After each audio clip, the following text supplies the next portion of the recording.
Cher auditoire, je vous souhaite un agréable moment parmi nous. Et je ne vais pas vous cacher, des heures durant, je me suis questionné sur l'exactitude de ce problème. Le juriste peut-il battre un gorille à main nue? Je me permets d'ores et déjà de vous affirmer que non. Non, le juriste ne peut battre le gorille à main nue, car celui-ci recourt bien souvent à des armes toutes particulières. Aussi, en guise d'introduction, et à mon sens, il s'avère très intéressant de s'intéresser aux termes du sujet. Le premier de ces termes, pour moi qui m'apparaît intéressant, est gorille. Et si on en croit le dictionnaire Larousse, vous me permettrez de citer, il peut désigner un grand singe anthropomorphe des forêts de la partie occidentale de l'Afrique équatoriale, ou, plus familièrement, un garde du corps chargé d'assurer la sécurité des personnages officiels en déplacement. Et c'est cette définition, bien sûr, que nous retiendrons tout au long de cette démonstration. Ensuite, le second terme qui peut paraître important est à main nue.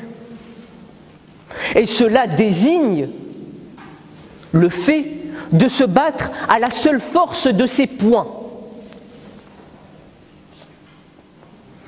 Et ensuite, je me permets de dire que le juriste, et je veux le rappeler, ne se bat pas à main nue. Il recourt, comme j'ai pu vous le dire, à des armes toutes particulières. Ainsi, il pourra utiliser ce merveilleux code avec une somptueuse couverture rouge où il est inscrit « Code civil ». Mais ce dernier n'est pas le seul. Le juriste pourra recourir au code de la fonction publique, au code des marchés publics ou au code de la consommation.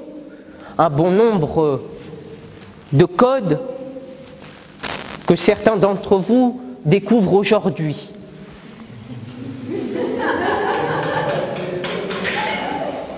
Enfin, si le juriste convainc par ses écrits, il lutte aussi par la force de ses paroles.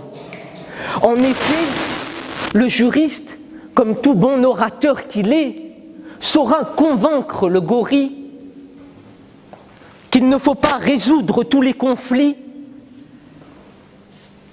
par la violence.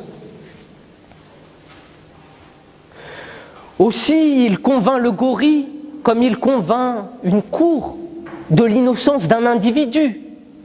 Et il pourra, par exemple, arguer contre le gorille qu'il vaut mieux raisonner et asséner des coups violents par les mots que par les poings. Aussi, on dit souvent que les coups de poing font mal, les mots sont encore plus douloureux et le silence lui terrasse. On remarque alors que les mots ont plus d'impact que les poings. Et c'est alors, je vous dirai, que le gorille éclatera en sanglots.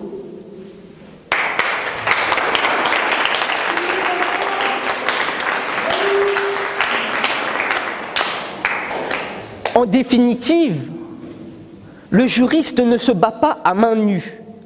Et si d'aventure il vient à faire usage de ses mains, ce n'est que pour mieux manier la plume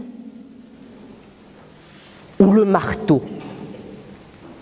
Aussi, mesdames et messieurs, en tant que futur conseil, il m'appartient de vous prévenir, comme Georges Brassens l'aurait fait,